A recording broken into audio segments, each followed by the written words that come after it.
WTC Studio. Welcome to the last day of the World League Championship. For the last 3 days, 36 teams have been out themselves in order to find out who is the best team in the world. We have former reigning champion Australia against strong with high hopes and ambitions. We already know that Australia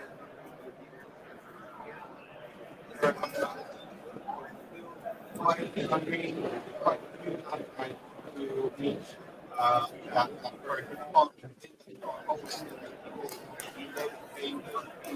win the game, but it's not mean that they are not the you have to be internationally but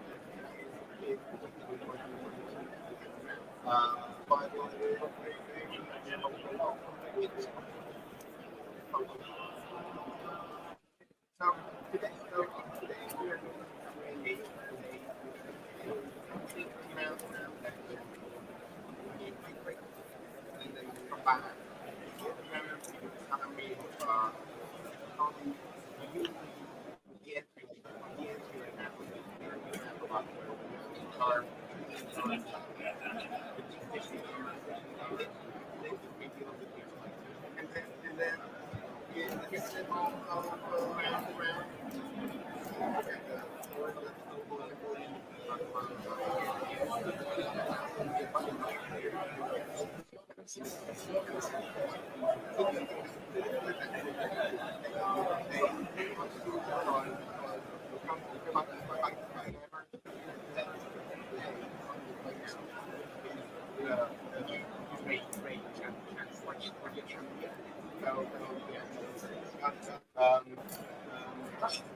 excited for the last day. It's stressful, the tension. How do you feel? So, a little bit of tension on the test. I am slightly outnumbered by players. And England is most likely to relatively spend. But if it goes all right, Spain can also get the win. Outside of Spain, they have to win most of those top introductions for both games. Yes. It's a little bit more.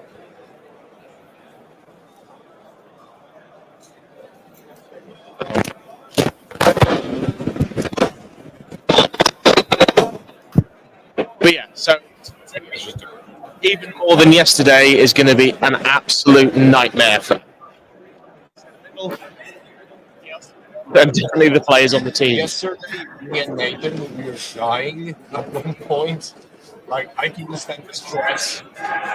So we even needed, as the Polish group on the desk, needed to go out to just get it out of our system, to chill out, sing some awful karaoke. Yeah, but we definitely got it out.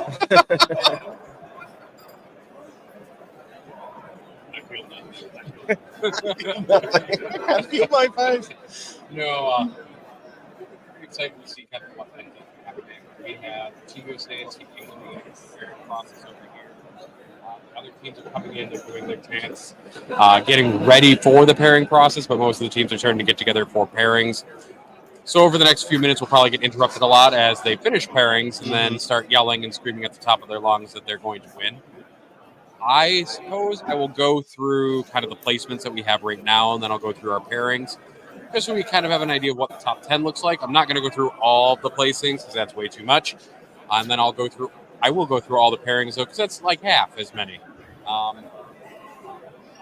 Team USA is in first place currently, based on score and record, with 4 wins and a tie. Poland is in second place, also with 4 wins and a tie. And what's important, 13 tiebreaker points behind USA. So it also makes it spicier depending how well those two teams perform in their respective matchups. It's not a huge. If their records stay the same, Poland will have to find a way to make up points for the tiebreaker. England is in third place with the same record as the other two teams, 4 wins and a tie.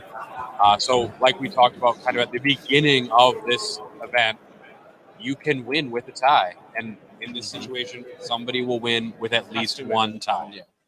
In fourth place is Spain, who has 3 wins and 2 ties. And then Sweden with 4 wins and a loss. And it's funny to see that Spain is in contention for winning the event. And that's what we were talking earlier, that they got into a pod with England. And now we can see what we were talking about, that they are a team that is very hit or miss, but can challenge anyone. Yeah, the strength of schedule for that team was difficult from the very beginning. Well, I guess theoretically, then Sweden can also get the Yes. same points as Spain. So Sweden is in 5th place with 4 wins and 1 loss. So if they win out and a couple things change essentially in the top, they could, at bare minimum, they could podium and they could win the event depending on how things 6 kind wins and of a loss. change. France is in 6th place with 4 wins and 1 loss. So this team also has mathematical chances, but it needs so many stars to align that I think it's kind of safe to say that those teams that do not have only a draw of, and other than that wins, should not get the win of the event usually. Yeah, it's probably not in their hands, so to say. Yes. It depends on so many other factors, like how many other teams perform, whether someone loses, draws, etc., that even if they can try to do as well as possible, but it still doesn't guarantee anything. Right. So, yeah. And like over the next few, as we get down to 10, like the mathematical chance of them winning the event gets very, very low, which is why we're not going to go through all the placements, because the team in 36 does not have a chance to place. Australia comes after France in 7th place, 3 wins, a tie, and a loss. Then we have Austria, 3 wins, a tie, and a loss. The Netherlands is in 9th, ostensibly actually undefeated, at 2 wins and 3 ties. And then Switzerland rounds out the top 10 at 3 wins, a loss, and a tie. Okay. So, we've heard about those top teams, but it's not the end. As I said in the intro, there are 36 teams playing at the event. Some of them never really had the ambition to come here and win the event, but they came with the ambition to show themselves. They came with the ambition to beat someone. Like, we have 4 or even 5 new teams at the event that haven't played before. Let's take South Africa as an example, who will now be facing Norway. It's just fantastic to see new teams. It's fantastic to see the event grow. And it's fantastic to see people come to the event, actually win something. Because it probably means that if they win 1, 2, maybe 3 games, we will see them here next year. And I think that the community overall benefits from having as many teams as possible. But Nathan, I wanted to ask you, who or which team is the biggest upset for you? Like, before the event, when we were speculating who might, take a higher spot or something like that, perform well, was there anything that disappointed you? As in teams that have maybe not lived up to their potential. Yeah. So there's still obviously an outside chance of a podium. Obviously, the reigning defending champions, Australia, losing a game, drawing a game. It's obviously nowhere near what they wanted, but they are with 2 wins today, and they're in like that submarining position where they will likely have 2 easier rounds today. But actually, they haven't. They've got Austria this morning, which nearly took England to a draw. So I actually kind of favour maybe Austria in that round.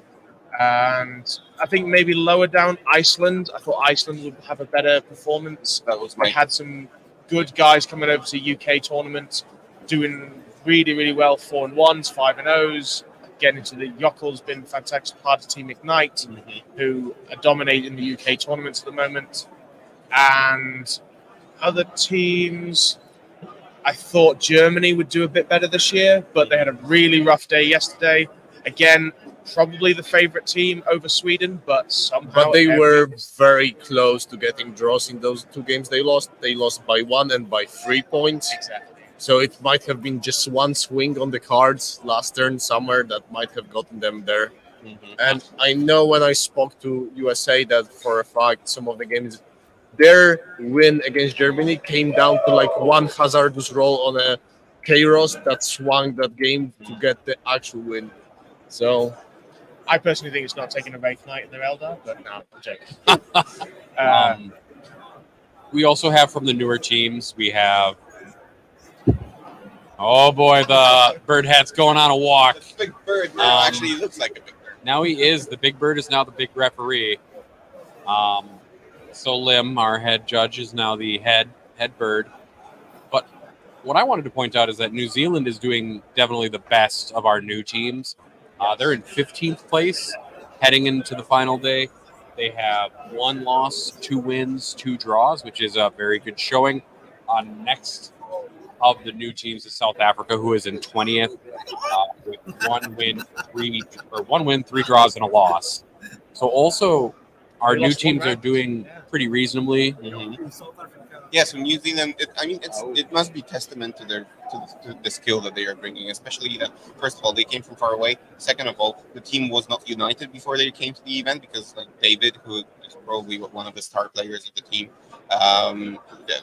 lives in England and is simply far away, so they were mainly communicating via Discord, via Facebook groups and whatnot.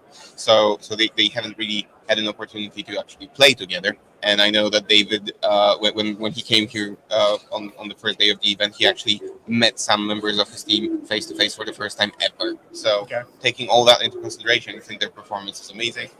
Republic of South Africa, any thoughts about them? I think they've done spectacularly well. I'm assuming their only losses to the top seed in their group. Yep, they are all Poland. Yeah. Well, yeah. Poland, yeah, fine. Yeah. But if you take Poland out of the equation. And then, like you said, New Zealand only lost to Australia. They are showing that they can put up any points against anybody. And it's getting to that point now where in previous years you might write off lower teams, but you can't do that now, especially if the game remains as drawy as it is. These teams are taking points off anybody. And if they have both of them good performances today, New Zealand especially have a good chance of getting in the top 10, which for their first season is the only time that's ever happened before. Was USA's first year, they came 5th. Other than that, most new teams struggle to break the top But when half. USA came 5th, there was how many teams at the event? 16? It was 2011. So what like was it, 22? 22? Something So like that, yeah. it's less of a feat compared to a 36. 36, yeah, Because when you look at it percentage-wise, it's top third of the event, and then it was top half of the event. It is quite a margin when it comes to your scores. Yes, for sure. Okay. Nathan, your math says something else, probably. top 5 in a 22 event would be top quarter, roughly. Top 10. Oh, top 10. Top Yeah, 10. I was, for a moment there, I was like following the This conversation. doesn't add up, and it I was makes like, my brain hurt. I'm very tired, so the Yeah, number sure. of brain cells aren't like totally there, but I can definitely still get confused by arithmetic Yeah, sometimes. so we will not be overusing your. No, There's one thing that we all should know. You never do maths on stream. it's true. You should never do math in your head on stream. If you can't do it with your fingers, don't start. Well, I was hoping that the laptop would hide me, like doing some quick math on my hands. Really, it just helps with. So we're going to go into pairings instead now of listening to Nathan talk about nonsense. So obviously we have the United States and England, kind of the top pairing for the round, essentially, since it's right in front of us. Poland versus Spain is the other headlining pairing for the round. Spain and Poland both doing incredibly well. Poland drawing with the United States last night. Although it was trending Poland's way, so if there was a 6th and 7th turn in some games, who knows what might have happened. Otherwise, we have Sweden and France, which will be a really good pairing. Both teams coming off Sweden coming off a great win, France coming off a hard loss. So both teams probably trying to prove something to one another. And then finally, we have Canada versus Germany is kind of an interesting one. Germany suffering, kind of like I think this is a proving point for Canada. Like Germany lost those 2 games very narrowly. Like they were on the knife's edge, and Canada's performance was very iffy according to what they wanted to achieve this year. So I think they shouldn't be as favored in this matchup. I think they are very, very not. I cannot English. They're being kind of uneven in their performance. Yes. They should be beating some of the teams that they drew, at least according to their expectations. And I think Germany should get back on track in this one quite handily.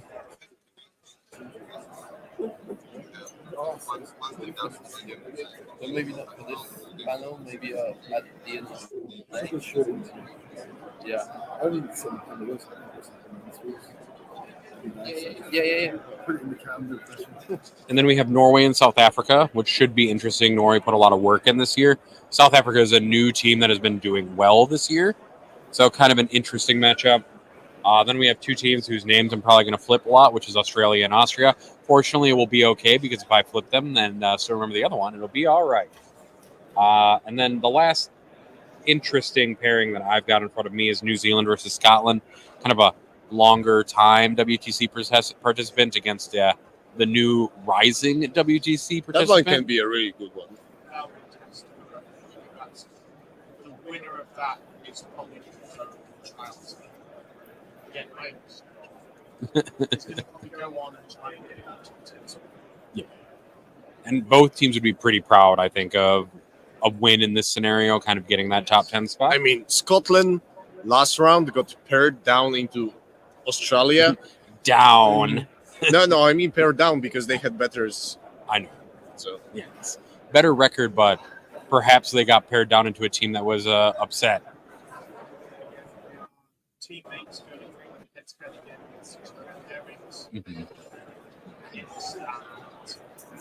Brian and David, both from Team Ignite. They do know each other's game pretty well, so that should be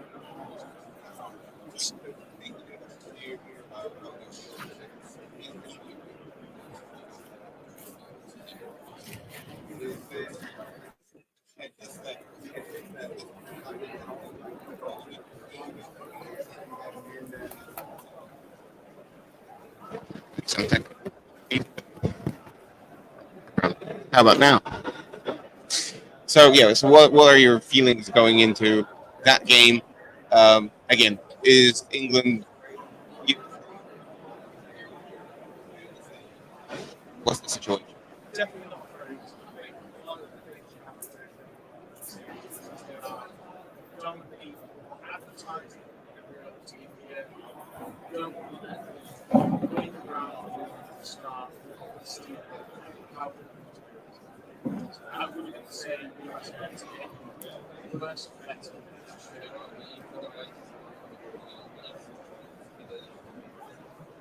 Okay. So turns out that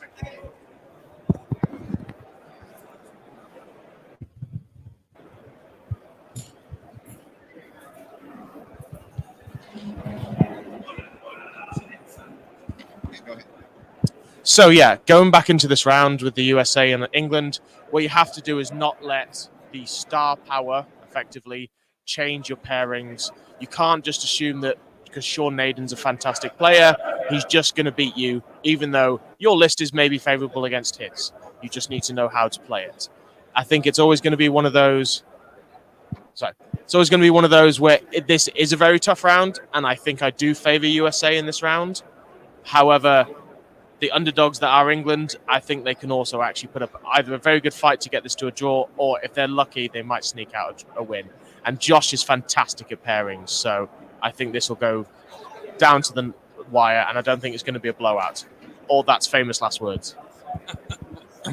and to chime in more, looking yesterday at the USA versus Poland game, I can tell that they are extremely good at pairings. I mean, the USA. But I think where they falter is what you just mentioned, is that their skill level might have not hold up into some of the teams. And that's where I'm interested whether your guys' experience will come through, because I think that was something that was a part of Poland's getting that draw, even though both teams were saying that USA should have this comfortably, but then the experience just came through. So to add to that, it is also a case of England has 3 new players. I know USA has quite a few new players. I think USA has some very high highs, and then it starts maybe to drop off a little bit. England has a consistently good player base, I think. All right, Typhus, the same sort of question to you about the Poland versus Spain matchup. Is Poland well prepared to enter that matchup? I don't know. Have you seen the mate? I mean, I don't know if you can reveal that if the matrices tell us something.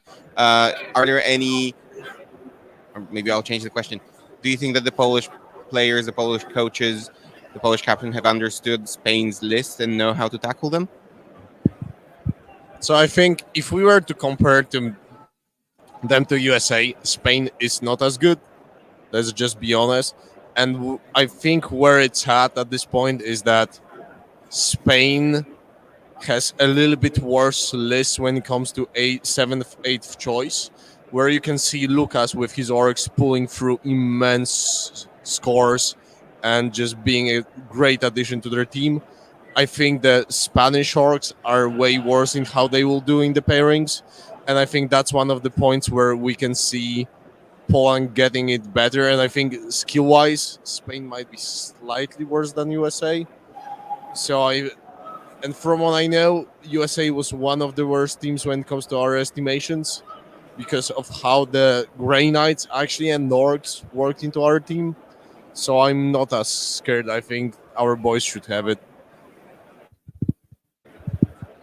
So yesterday we saw Pumba and his Thousand Sons being paired into orcs.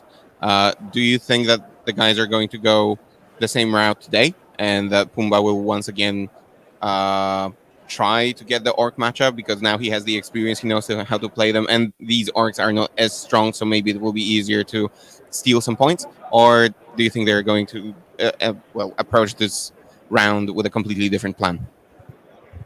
So I genuinely hope that they are not going for that matchup once again. If they are, there's a definition of madness, right? Doing the same thing over and over again, expecting a different result. I don't think that one is a good one.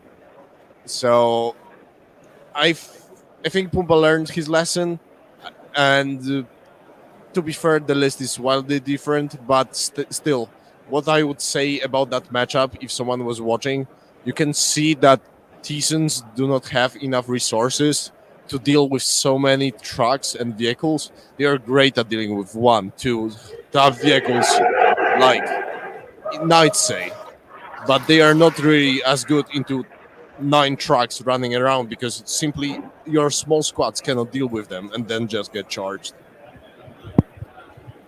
Nathan, Team England have already faced Spain. What can you tell us about Spain as a team? Like, is it a formidable opponent? Are they a force to be reckoned with? When you were preparing to fight them, did you take any factors, any lists into account? Were you afraid of anything specifically?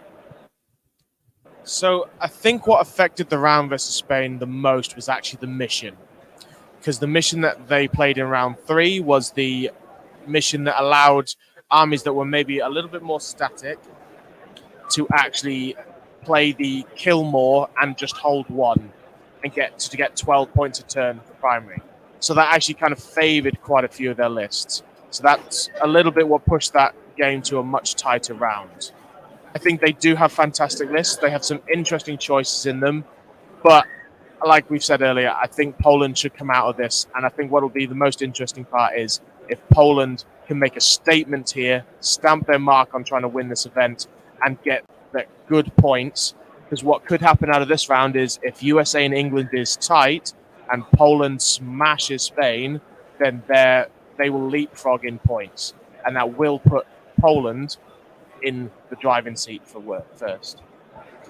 All right, Typhus, a question to you. You know both of the teams. I guess you know the players fairly well. So who are the powerhouses in the Spanish team, and who are the powerhouses of the Polish team? And do you think we can count on on them bringing high points from this round? So I think in case of Spain, you have Teroxer. You cannot speak about Spain without speaking about Teroxer. He is one of the best T-Sons player in the world. Although this event, I think he's performing okay, but his pairings weren't great. So I think it's down to the pairings. And the other person that some people might not know is Deckers. Deckers has been playing at ETCs, WTCs since I've been there. He's been a veteran of Spanish team, a very good backbone that is very reliable when it comes to his games. I think he got 7 points out of Mike Porter by playing just very, very smart, knowing his outs in his matchup. Even though the second turn went horribly for him, from what I've seen, he still found a way to get those points that he needed into Mike Porter, where that game was going real bad. So those are two people that I would be watching out for. And I think for the Polish team, it's hard to talk about Poland without talking about Skark. Skark has been at this event since its very inception. There's only one other player that's close to that at this event. I think that's Papa D from Sweden. He's here from 2008, I think. But Skark, I think, is the only person who was here since 2007. And Skark's scores show why he is this player that's taken into the team every year. He's, I think, in the top 5 scorers of the event. And last round, when playing to USA, he got 12 points against GSC with guard on GSC table choice. That's everyone who heard it was like, how? And we do not know that one as well. So there's Skark. The other two people, but I think who's more important than just performing very well this year, it's Leshu. Leshu also has been in the team since 2016, so he's quite a backbone as well. And he's playing the very unorthodox list that has those Deathwing Knights, aggressors in Redeemer, no Desolation Marines, and that list apparently is just insane in pairings and performs extremely well. So those are 4 people that I would watch out for. Nathan, similar question to you. So England going into that game, I think the majority of English players don't really need an introduction because they are, I like to call them celebrities. I think they are like 40K celebrities. But on the team, who are the people that you could compare to Skark? So people who, like, in the moment of doubt will bring you points. And then the second part of the question, perhaps that's a little bit early to assess stuff, but how do you assess the new players on the team? Are they living up to the expectations? Are they bringing points that are expected from them? Yeah, so those 2 questions. So, going through the England team, half the team is relatively new, half the team has been around for a long time. The Josh Roberts, my brother, has been on the team since 2010. I think he's the longest reigning captain. He's been captain of Team England since 2011. So probably, again, one of the veterans. He's a 3-time ETC top highest scorer, 2 golds, bronze. Going back to Poland, I'd imagine how many medals does Skark have? Is it double figures yet? Like 6, 7? No, I think it's double figures. Yeah. 3 times. So I think Skark has 3 wins, 3 times second place, 4 times third place. So yeah, so like a decorated player by far, Skark. But Josh, 3 medals. We then have Tony Chu, who's been involved in the team since 2013. Matt Robertson, well, I guess he's an ETC veteran, hasn't played for England since 2019, but has been to the ETC since 2012. You got Alex Harrison, the infamous one, who, again, has been part of Team England since 2011. But then we have a lot of the new guys. Mike Porter, he started 2019. But there's 3 new players for this year. Vic Vijay, who you might have seen wins quite a lot of the UK events. He's a fantastic player, super analytical, has always got his matrix spot on. He's hit all of his colours this weekend or exceeded them. Chris Kinnair's new. Very, very good player. He's been on Team England little team events throughout the year. He's had a little bit of a difficult weekend this weekend. He's had some unfortunate games where he's just not rolled what he needed to roll, but that is obliterators. And he got curb stomped by Eldar, so there's no shame in that. There's another new person, and it is Naz. So Nassim, again, his first year, very young guy. I think he's only 22, 23. Been doing fantastic, going to American events. He won not LBO. He won the Adepticon. One of the American ones. They all blend into each other. Yeah. But very, very promising new talent. Doing very, very well this weekend. Is exceeding his colours, if not doing better. But I think the biggest thing for England is the vast amount of coaching staff that have come through that have helped the team massively perform better in recent years. Okay. Nathan, do we have maybe any like comments, questions in the chat or something like that? Or I'll pass the mic to you.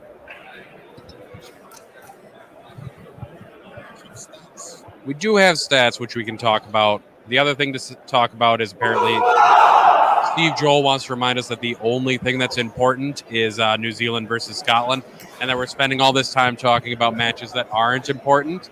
So he wants us to go back to the Kiwis at some point. But, oh man, and then Steve Joel asked me a question that I can't answer, although I think I can, even though I haven't talked to Innes today. Is Innes nervous? Innes is never nervous. Innes is like, well, he hides it. He hides his nervousness by smashing people at the table. But I don't think this weekend. No, he's a little nervous. Maybe other events, but this weekend is really. So I'm hoping Innes isn't nervous. I'm hoping he feels excited for this round with New Zealand. I think New Zealand needs to make sure that they turn good pairings into solid results, because we've seen them get a lot of pairing advantages and turn it into draws instead of into wins. So hopefully if New Zealand wants to win this one, they convert that pairing advantage into a tabletop advantage, and then they pursue that to a win against Scotland. Because New Zealand's pairings this weekend have been very good. But I know everybody wants stats, so I talked to Nathan and I talked to Typhus and I talked to the Stat Check Discord about kind of what they wanted to hear about. So now I'm going to see if I can use my computer and a microphone at the same time. But voila, now I have both my hands again because other Nathan is sharing my 2 brain cells this morning. So we're going to talk about Necrons first because that's the biggest one that people have been asking about. So Necrons are scoring a 10.5 kind of on average, so between a 10 and 11. So good side of a draw to an advantage to draw. They're winning 42% of their games, and they're tying about 13% of their games. But one of the things that I thought was interesting is they're only scoring 4 or less, basically less than 5 points, in like 15% of their games. So it means in 85% of their games, they're getting more points. So it feels like Necrons are kind of fulfilling their role of no matter what, basically, we're going to get points out of our matchups, and we're not going to get zeroed as often. Then the one that I pulled out after talking to Nathan specifically was Chaos Space Marines. So there aren't a ton of Chaos Space Marines at the event, but those that are here are averaging about a 9. They're not doing quite as good at this event as they could be doing typically. They're winning about 37 to 38% of their games.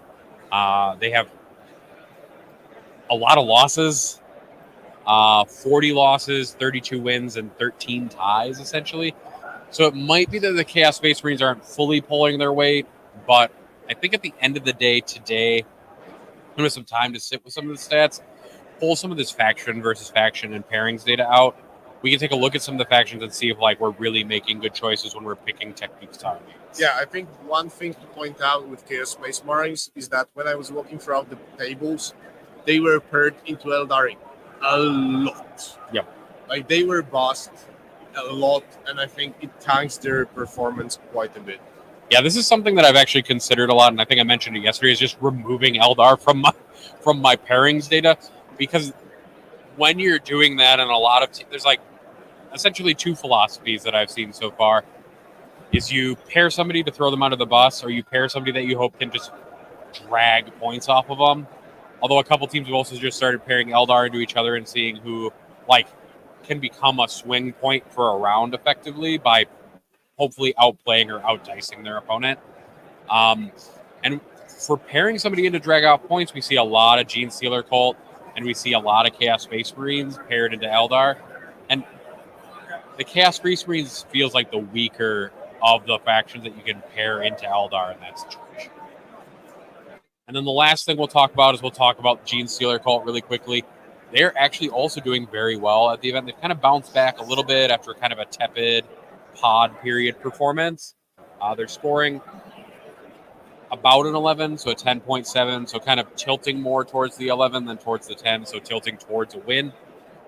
They're winning 54% of their games, so still under kind of their singles performance, so performing under kind of where we maybe anticipated them at the beginning of the event. But they have more Predators in the faction pool than Eldar do, for example. There'll be a lot of Eldar matchups in there as well. And so I'll pull out some more Eldar matchups.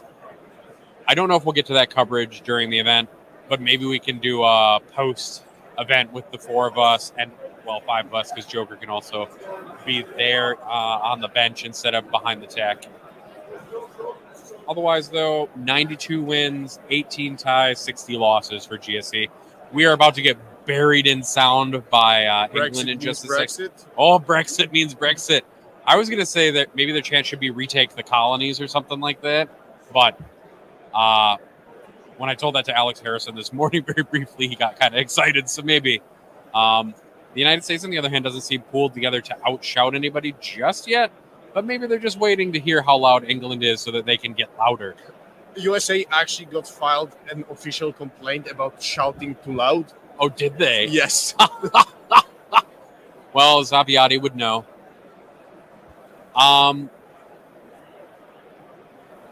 So I guess we'll switch to some field reporting. Do we want to see if we can get pairings from the England versus United States matchup?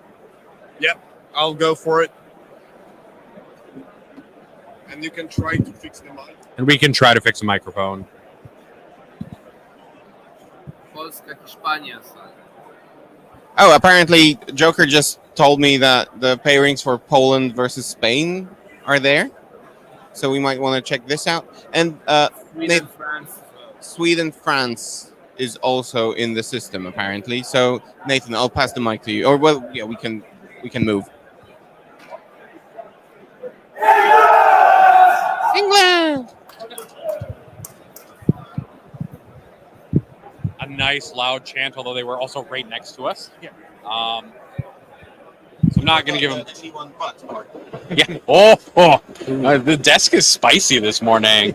The desk is spicy. Fighting words then. Yeah.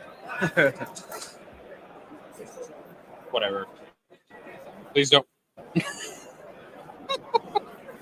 All right, we're just going to kind of go in a random order, essentially. Do you know who's on top and who's on bottom? The one with gray knights. Thank you. There we go. All right, I found it. So we're going to have to huddle together for warmth, essentially. Nothing new. Yeah, I know, buddy. Well, that's like some very good togetherness. Yeah. An American, a Pole, and an Englishman walk into a bar. Yeah, I usually charge $50 for that. So I'm going to start at kind of a random spot, I suppose. Why don't you just start with Grey Knights, because that seems the most amusing. We have Grey Knights into Tyranids. Grey Knight. Sorry, I thought we were doing Poland thing. Sorry. Okay, yeah. That's interesting. The rebuttal. So Grey Knights into our Tyranids. Very good at killing the chaff. Not very good at killing monsters. Probably a small win for GK. Like the 12-13-ish mark. Yeah, but he's got to respect the damage output. Your list can kill those. Yes, it can do. With all the Malefactors, Exocrines. Before we get too deep, we probably should just explain the mission that we're getting for this round. Yeah, probably, yeah. We have Chilling Rain again. So we're matching the weather, as Zavia over here would say. Sweeping engagement, so that's longer diagonals essentially, and then priority targets, which is So priority targets is you get 5 points per objective, up to 10 every round, and then at the end you get 5 points. So again, it's quite drawy. If you can hold your immediate objective in your deployment zone and the one to the top left for the whole game, you are getting 50. Because you get 10, 10, 10, 10, 5, 5. So, yeah, it's one of those. And this is also quite good for people to go second if you want to try and catch up on some points. I think there's 5 objectives in this mission. So you might be able to go, I'll take 3 objectives at the end. That's 15 points extra. and then we have 1,000 Suns and Orcs repeat. So maybe somebody saw something on stream that they liked last night. Okay. I don't like that matchup for Vic. No, it's not great for Vic. I think Vic maybe has a couple of more little tools, but You can slow more things down. I think. It doesn't yeah, matter. it doesn't work against trucks Oh, that's true. that well. And Pumba had more rhinos, which I think also helped in this matchup. Possibly. Less food logging means it's Have we got more Infernal Masters? I think We've there's got a 3. Okay. Then we have Chaos Space Marines. It says Heretic Astartes, which is always confusing in my brain, into GSC? Adeptus Astartes. So death, I believe that's Okay. for the United States. Adeptus Astartes. So Chaos Space Marines into Space Marines, Death recreating Watch. the Horus Heresy. This is okay. So this is then Chaos Space Marines from England against Death Watch from USA. We would normally favour the CSM, but that can go some different ways. It's very volatile with few rolls. Yes. Literators have shots, but it's such a small sample that you can go real bad. Real good. Someone's getting 13, Yes. but it is kind of a bit swingy. Then we have Adeptus Custodes into Eldari. Josh got plussed. Josh might get a couple of points. This is not a 20. Not on this mission. I think this is a 15-5 I maybe. think what's happened in this one is I think they put Josh forward early. And what's happened is they were probably, I would imagine they gave him Eldar and Nids, and they thought, let's take the Eldar out for everybody else's pairings. It's the only thing I can situation where that matchup is likely. Then we have England's Astra Militarum into Gene Stealer Cult for the United States. It's not good, unless you're Stark. which Alex Harrison is definitely not Skark. And I think obviously that GSC player has just had more practice. into the guard list. Yeah. I'm very interested to see this one, having seen that game of Stark yesterday.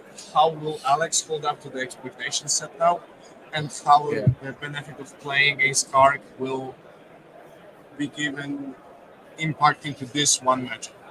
And then we have England's Gene Stealer Cult into the United States Chaos Space Marines. Again, I would give this to GSC, but that's got to turn around and be quite a big win, because looking at the rest of the pairings, it could be, The next one is basically the same pairing as the United States put forward. Adeptus Custodes for the United States going into Eldari for England, which feels pretty dramatic for the Eldar yet again. Manny has a lot of practice there against Custodes, so I think Manny can come out of that quite well. And Like 15 points, I think. 15 points on this mission is quite but the same. I'd imagine John Lennon has table choice, could make it a little bit more annoying. I see on the table they've got some 4 big L's, so That could be much more if annoying. Manny has to dig him out, that's quite difficult. But then again, we'll have to see. And I think what they've done there is one interesting thing that USA definitely did last year, and imagine they're taking it forward through to this year, is on top of doing army versus army pairing, they have done a bit of player versus player pairing. They definitely did it last year, because they had Nick Nanavati on their team last year, who played for England the year previously, so they know the England players pretty well. And I think they've maybe done that a little bit where they put John Lennon into Manny to just go, right, these are two really, really good players.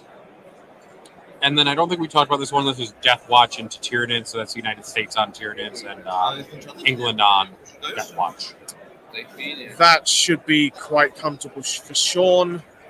The two Tyrannofexes are very difficult to kill. The Death Watch is a lot better at killing the Hordier version of Nids, not so much the monster-heavy version of Nids. And then we already talked about the Grey Knights pairing. So, Nathan, what do you think kind of the round looks like after looking at pairings? Not good for England at all. I'd say the USA is getting an Orc win, a slightly volatile CSM Starties, but I would maybe give that to England. Their Eldari should smash Custodes. Their GSC should smash our Guard. Their Chaos should lose to our GSC. Their Custodes should lose to our Eldari. Their Tyranid should beat our Death Watch. And it's kind of a... So it's like 4 wins, a draw, but it's going to be how much does Sean's Nid smash our Death Watch? How much does the GFC smash our Guards compared to, say, our Eldar smashing their Custodes, for example? Like if John Lennon pulls up a 7-pointer, because it's quite a drawing mission on that kind of a table, then you know what? Yeah, this is looking pretty rough. I don't know what you feel about it, Typhus. Yeah, I think this looks good for USA. At the same time, having the knowledge from yesterday that they're really well in the business spot, I'm still in doubt. I'm not really sure that they will deliver what they should deliver according to the table. So, You got to turn pairings advantage into Yeah. Yeah, so what I was saying, and I think our second microphone is very on and off. I feel the pairings went once again well for USA, which I think comes down to their orcs being extremely good defender army. And I think England might not have learned the lesson of Pumba from yesterday. So there's that. But also yesterday they've played to an extent with a really good matchups, with really good pairings, but they really under-delivered when it came to individual skill. So I still can see it swinging for England, just on the skill level. Seeing the players, seeing the games, I think on average you guys are just better skill-wise. So I'm interested to see that one unfold. Do you want to swap seats? No. We can just do up. Yeah. So we have Poland against Spain. First game is our Dark Angels, so the one with Land Raider, against Big Boy Demons from Spain. This one Leshu already played previously. He won it, I think, 15-5, something like that, quite handily. I think Demons just cannot shift the Terminator brick. It's too much. Aggressors with little hits just rinse them, and they have 18-inch range. And Demons just have problems with dealing with that Land Raider unless they mortal wounded to death in shooting, which is not reliable. Unlikely, no. And I think it's, your players definitely good enough to be able to not make some mistakes where if you let your units be ganged up on, then you will lose them. The Blood Crush unit, if you fail that Battle Shock test, does an astronomical amount of wounds, but it's dicey. You can't plan. But it's also that damage too.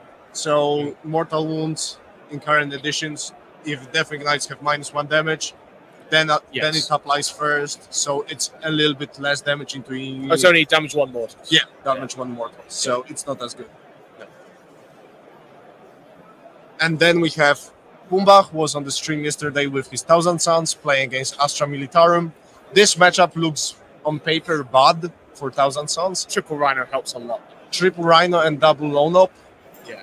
This gives you enough units to just survive on objectives until you get bombarded to death. And Pumba already played it before. and I think he got a draw. Yeah, I'd call this in this particular mission where if you can hold 2 comfortably, which he can do with some pseudo lone ops. Yeah, it's pretty comfortable that he should be able to get his draw. He also teched it. He has demons in, so he has even more lone ops from demons. So he has the means to get the draw. But I expect this to be a draw. Then we have Polish Custodes into Spain's Blood Angels. I think this is heavily Custodes favored. Yeah. I'm curious. We cannot see it, but I'm curious how did the game go yesterday, because I think Spain's Blood Angel player got Custodes in the previous round. Yes, he did, yeah. So I'm just interested. How did it go at this point? Stats Daddy is just looking for it. The internet's got some gremlins. Yeah, but the very next round. Very next round. No. Next round, Nathan. Yeah. Round 5. That's what I'm interested in. It's a 20-0. He 20-0'd Custodes. Okay, we don't know what we're talking about. But no. Most of the time, that doesn't seem likely. Whoa. Okay. We all kind of had agreed to what. So that matchup, it doesn't have the Deathwing Desolator, so it's not wounding the Custodes and 2s. And it doesn't have the extra AP. The 2 Whirlwinds are annoying, but they're not doing that much to Custodes. The Other hammers are like, meh. The Blood Angels Death Company unit, it's 10 Power Fists, but they're Marines with a 6 up Field of Pain. So they go second versus Custodes because you fight first, or go or go -1 damage. So they kind of bounce, and they still, yeah. I'm very curious now. Okay. That result doesn't make sense to me. I expect still Custodes to win it, but Yeah. Now I'm curious whether there's some secret tag that we are just missing. We've been wrong before with Sean Naden's list, so yeah, maybe. So then we have Polish GSC playing against Eldari from Spain. Mason already played against Eldari previously at this tournament. I think he won 16-4. So this is triple Knight Spinner, Young Khan, 1 Wraith Knight. So it's interesting little bits of tech in there.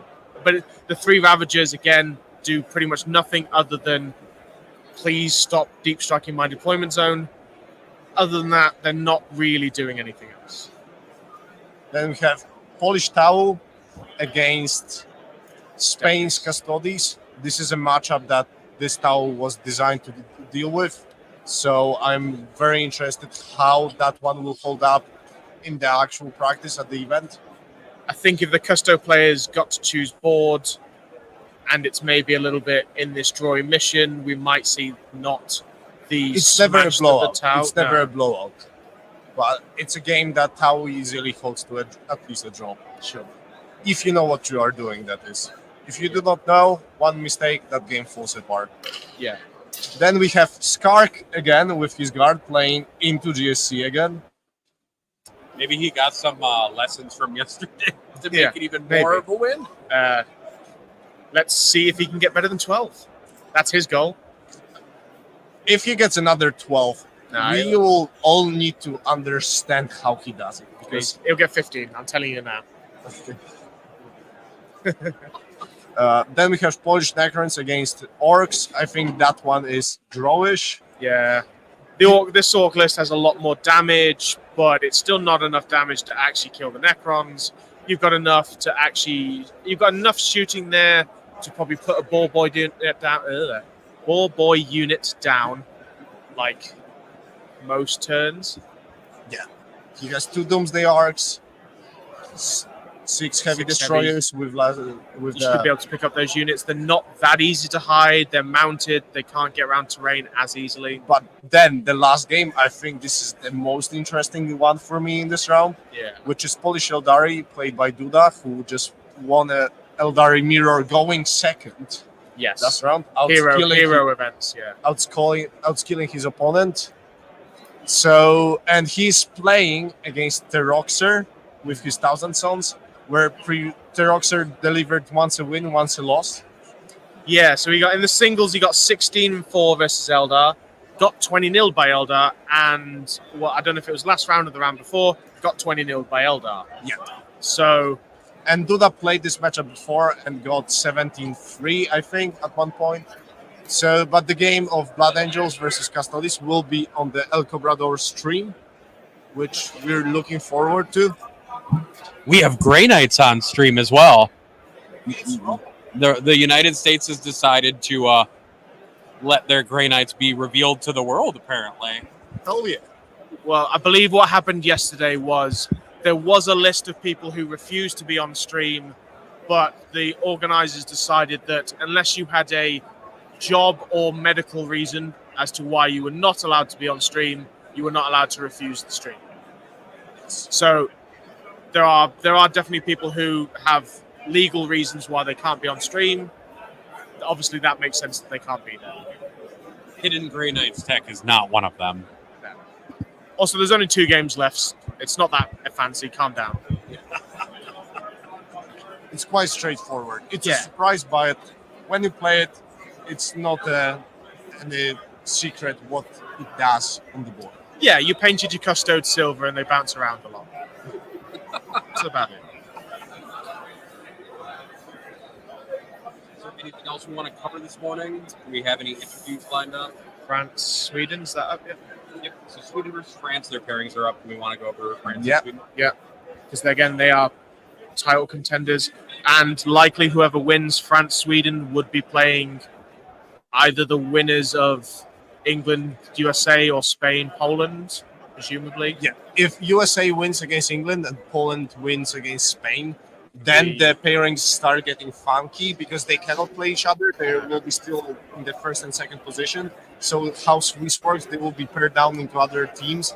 And if it works weirdly, it can happen that you will be playing like 5th or 6th spot, depending on the case. So Yeah, like theoretically, you could play Sweden or France, whoever wins that. And if there isn't somebody else on 5, or effectively 10 points, it could be England's misfortune that they lose to USA and then still have to play somebody like Poland. yes. Yeah.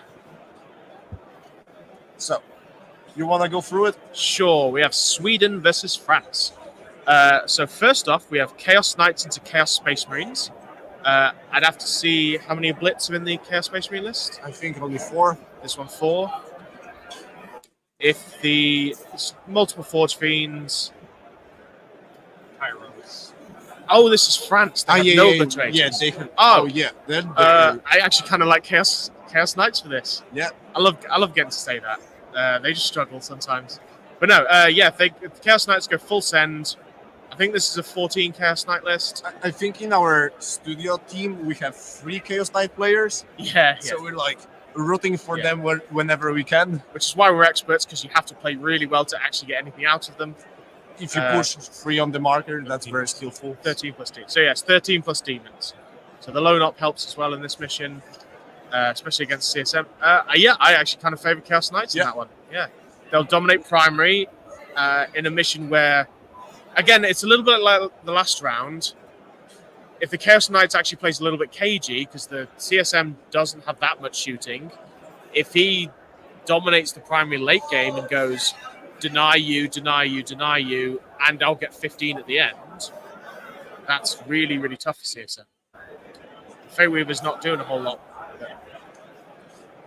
We've got Necrons into Adeptus Custodes. Again, we've seen this matchup pretty commonly. It's brick versus brick. One's a bit better in combat. Yeah, usually Custodes come out on top, depending how much shooting you have in Necrons. Yeah, if the Custodes push the game, try and do a bit of primary denial before they die, Necrons can't then necessarily take the other bricks off the other objectives, so it ends up being like a 13 kind of to Custodes. We've got Death Watch from Sweden into France in Eldar. So that one looks like just getting bust. Bit of a bust, yeah. We have Okay. So we've got So, yeah. Swedish GSC against Astra Militarum. from Right. from France. This is interestingly the list of Astra Militarum that has 2 Rogal Dorns. And from what I Yes. spoke to the team, they were planning to play into GSC with that army, A little which bit more, I can yeah. really see on the board, because dealing with Rogal Dorns is similar like dealing with Tyrannofexes for Knights, GSC. yeah. It is very challenging. -1 damage for plus invul. It might be just too much to shift. So Mike played that exact list yesterday, and due to some bad cards and some good cards in the French, it ended 11-9. What Mike found was you basically kill everything around, because the Rogal Dawns push forward, but he doesn't have that much screening elsewhere. You kill everything around the Rogal Dawns, and then you just charge the Rogal Dawns with the 20-man guys, and that just out-obsects that objective. So it's beatable, but yeah, I think this has pretty good tech, but it's not Skark, so I would like to think that the GSC probably win that match. We've got Sweden's Imperial Knights with Big Papa D versus Gene Stealer Cult. GSC should comfortably win this. We've then got Sweden's Custodes into France's Thousand Sons. Again, this is a matchup we've seen quite a few times.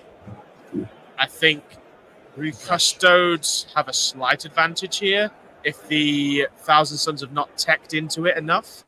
But yeah, so far looks so good. So there's the last 2 matchups for some reason are coming up as cool. I think usually Custodes should be favored in that one. For sure. We then have Sweden's Orc list versus Necrons from France. Again, for some reason this matchup happened so much during this whole event. Yeah, it's the 2 block army or the Great Defender armies. Yeah, I think with the Swedish list, it looks a little bit worse on paper compared to the US/Canadian list. So I estimate that it should be drawish, maybe a slight win on this mission for Necrons, because they will stand on those markers and just say, yes, cool, you'll die throughout the round, you'll die throughout the game, and I'll score the points at the end whilst you're dead. Interestingly, I might give it to Orcs, just because it depends. If the Necrons pushes and denies primary, then yeah, definitely for Necrons. But with the Orcs being able to sit on 2 objectives for 50, then it becomes a card game. I'd maybe favour Orcs in a card game versus Necrons. But no, I can definitely see that being a small win either way. And then Olivier getting bust against Eldari with his Black Templars. Nah, if the Black Templars hides and charges something, it's fantastic. Yeah, it's probably a bus. Yeah, he's probably picked a really heavy table, so he might be able to pounce at some point. And this guy doesn't have Shadow in the Warp, which seems to be his massive undoing in 2 of his games. So, but yeah, it's a bus. Eldari win, big surprise. So we have a couple questions from chat. So I'll ask them, and then we'll move the microphone so you 2 can answer them. First one is any use of fixed secondaries and its reflection as a tactic to tie into more dicey games. So going fixed instead of tactical. Yeah, that's a completely valid approach on some missions. Like we were speaking yesterday on Ritual, you just spawn more objectives, play fixed clans, and deploy teleport homers. Yes. In some bad matchups, you can force opponents to do different plays, like playing against GSC, sometimes playing fixed assassinate, and homers might just be a good play to force them to not push as hard with the character units. So there are some plays, and I think it's a resource for drawish games. Yeah, and I definitely think some armies like Tyranids, especially in the deployment we're playing right now, where it's the board half to the corner, that little corner, if your Bibles can't be killed, you can go for deploy teleport homers and behind enemy lines for 8 points a turn. You get 40. You just move all your monsters onto that corner, protect that corner at all costs. You've hit your 40.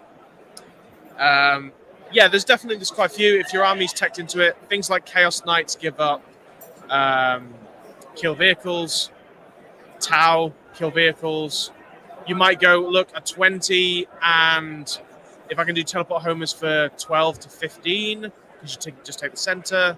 sometimes that works out better than having to push your units into bad positions to try and get 35 to 40 on cards. And I guess we forgot to summarize thoughts on Sweden's versus France. Who do you think has the pairing advantage based on kind of that initial impression? Again, it's a little bit like we had earlier from first impressions. I think Sweden win the pairings off. France maybe has the player skill. Yeah. But we thought Germany had the player skill and Sweden beat Germany in a very tight What we need round. to see is an English GSC player pulled his own weight. I think he was heavily underperforming this event so far. We're getting really high losses, so we'll see whether that will be a thing that he might come back stronger after yesterday, rally himself up to get the points he's expected to bring. Who's GSC? French GSC. Oh, sorry, he said English. No, I'm sorry. Sorry, French GSC. French GSC. Same thing. I mean English GSC as well. Yeah, he needs to pull his weight. It's ridiculous. Come on, Mike. And then we don't have anything from New Zealand and Scotland yet. That's fine. Keeping that. And then BCP crashes. So I think Poland is looking quite comfortable in their pairings. Yes. I think USA, England, USA won the pairings. Now it's player skill. time to deliver, which I think was narrated throughout the event a lot. Yeah. I saw a lot of teams win the pairings, but then just couldn't put the points. I think that's where New Zealand have been. They seem to have won the pairings a lot, which means they got their armies right, and their pairer, David Gaylard, is very, very good, but the player skills not pulled those wins out. I did hear that it looks like John Lennon said he's going second for the first time in the whole weekend, basically, into Manichima. So that's that Custodes Eldari situation. It sounded like he said he's going second, so that could be interesting. rolled the 6. Yeah, Manny rolled a 6. It doesn't matter what it's for. Probably used fate dice for it. You know, the Eldari stuff. It's probably written there somewhere. So BCP is crushed. BCP is down for me for the moment. The internet in here can be a little spotty, but also everybody's trying to refresh and everybody's trying to submit at the same time. So if everybody at home just let me refresh it and be the only person refreshing it, that'd be great.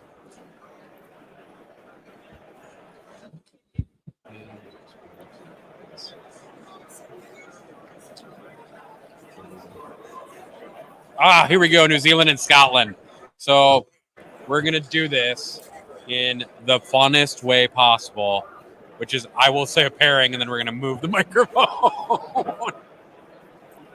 So we're going to start with New Zealand each time and then go over to Scotland. We have Chaos Space Marines into Eldar, which maybe I can summarize this is a throw. Yeah, that's enough. Yeah, that's enough. Gene Stealer Cult Mirror. I think Richard played at some point of this event. I think he played it before. I think he played it against Aussies. He might have done 2 then. I know he did a GSE off versus Ireland. He might have done it again. I know he's been struggling a little bit this weekend. He didn't get much chance to play 10th edition. But again, I don't know enough about this New Zealand GSC player to make a comment. But it's GSC. It's either the most boring draw or the most volatile 20-0 you've ever seen. Somebody could lose in 30 minutes. Yeah. We have Death Watch into Tau, which feels Death Watch. I think it's drawish. We saw it yesterday. Polish Tau got 8 points out of that matchup. Yeah. I think they have means to play this. There's one overarching issue for Death Watch in that matchup, which is if there's 2 Tetras on the marker, how do you plan on dealing with them? Do you send a big squad? Do you expose your Desolators to deal with it? Do you charge them with Thunder Hammers, or do you think that the small shots might do it, which they usually do not? Yeah, you have to expend a probably Proteus kill team to 330 points to kill an 80-point unit. 80 points. Yeah. But it is David Gaylard, so a player skill-wise will come through quite a lot in that game. Then we have Custodes against Necrons. Again, Custody's favor. Yeah, we've said it 1,000 times. Imperial Knights against Dark Angels, essentially. So this is the list that I think is bettering to Imperial Knights compared to Deathwatch. Yeah, That 100%. 10-man Deathwing Knights squad is just nuts. I know Leshu, when he played into Knights, although Chaos Knights, he got like a 15 or 16. Yeah, Innis is already 18-2'd an Imperial Knight list from Ireland with 3 big knights. So yeah, this should be a pretty comfortable win for Innis. Tyranids against Custodes. Trying to remember what their Tyranid list. Oh, it's quite monster heavy. Yeah. Chris also is heavy on the Wardens, and he has 2 Caladiuses, which Yes. make that matchup way easier. Yeah, the Caladiuses do help against Tyranid monsters quite a lot. Probably, I'd give that favour to Custodes. Necrons and Dagard. I think on this board and this deployment, Necrons can never walk to guard. They will never reach guard. No. So I'd give guard an advantage. Yeah, again, but the Necrons have got 50 on primary. Yeah, So it's not gonna. They're not gonna. the question is whether they die. True. Scarf True. played it before. Necrons never reached the middle of the board and just died by turn 4. So he couldn't score at the end of the game. The last matchup is kind of a throw, I think, which is Eldar into Thousand Suns. It depends. Thousand Suns actually have the few things that are very good into Eldar. But yeah, that's a player skill one. Like, I feel pretty comfortable Vic getting points, good points out of Eldar. He 14-6'd an Eldar and 12-8'd an Eldar this weekend. But that does come down to quite a few aspects.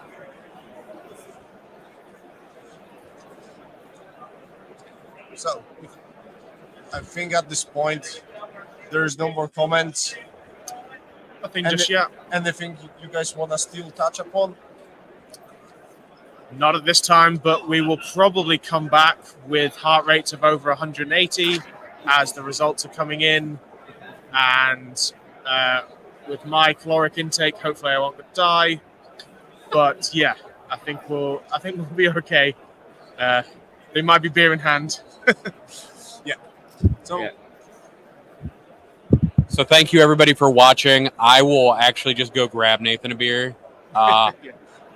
And then I'm going to grab myself a beer. Probably a coffee. Really just confused my heart and soul this morning. But thank you, everybody, for watching.